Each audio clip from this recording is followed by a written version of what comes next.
আসসালামু আলাইকুম।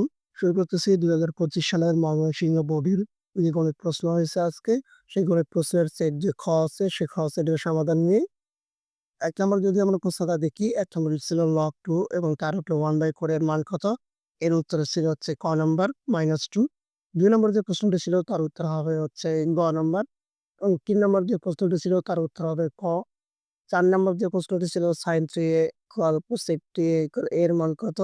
এর উত্তর হবে গ নম্বর। এবং ৫ নম্বর যে প্রশ্নটি ছিল তার উত্তর হবে হচ্ছে গ নম্বর। এবং ৬ নম্বর যে প্রশ্নটি ছিল এর উত্তর হবে হচ্ছে ২ নম্বর। শুধুমাত্র ২ নম্বর সঠিক ছিল। তো এখানে হচ্ছে অপশনটা দেয়া নাই। এবং আমরা যদি ৭ নম্বর প্রশ্নটার দিকে তাকাই, ৭ নম্বর প্রশ্নের উত্তর হবে হচ্ছে গ নম্বর। ৮ নম্বর প্রশ্নটার উত্তর হবে হচ্ছে ঘ। ৯ নম্বর যে প্রশ্নটি আছে, কি সমবাহু ত্রিভুজের সমকোণী ত্রিভুজের, এর উত্তর হবে হচ্ছে 2a স্কয়ার।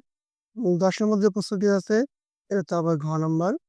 ১১ নম্বর যে প্রশ্ন আছে, এর উত্তর হবে -n, m+n ক নম্বর। এবং ১২ নম্বর যে প্রশ্নটি আছে, এর উত্তর হবে হচ্ছে ৯। এইভাবে বলতেছি শুধুমাত্র খ সেটের জন্য ময়মনসিংহ বোর্ডের।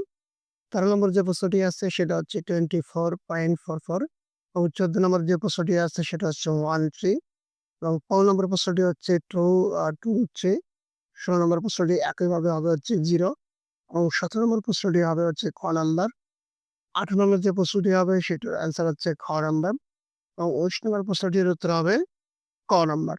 ২০ নম্বর যে উপাত্তগুলোর মধ্যে এই যে উপাত্তগুলোর মধ্যে হচ্ছে মধ্যকের সঙ্গে কত? এর উত্তর হবে 6 এবং আমরা যদি ২১ নম্বর প্রশ্নটি দেখি উপাত্তগুলোর গড় কত? গড় হবে 7 এবং ২২ নম্বর যে প্রশ্নটি আছে যে এই সংখ্যাগুলোর a বাদ b এর প্রকৃত উপসেট কয়টি?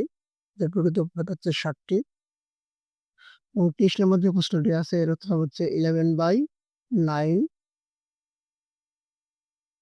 এবার আমরা যদি ২৪ নম্বর কোয়েশ্চেনটা দেখি, ২৪ এর উত্তর হবে হচ্ছে 3√125। ২৫ নম্বর যে প্রশ্নটি আছে এর উত্তর হবে 6 এবং ২৬ নম্বর যে উত্তরের প্রশ্নটি আছে এর উত্তর হবে হচ্ছে 20/25 ক নাম্বার। ২৭ এর উত্তর হবে খ এবং ২৮ এর উত্তর হবে এটা হচ্ছে ঘ নাম্বার। এবং শেষ যে ২ টি প্রশ্ন আছে ২৯ এর উত্তর হবে হচ্ছে 70 PQ এবং ৩০ এর উত্তর হবে 0-2 টা। ধন্যবাদ সবাই।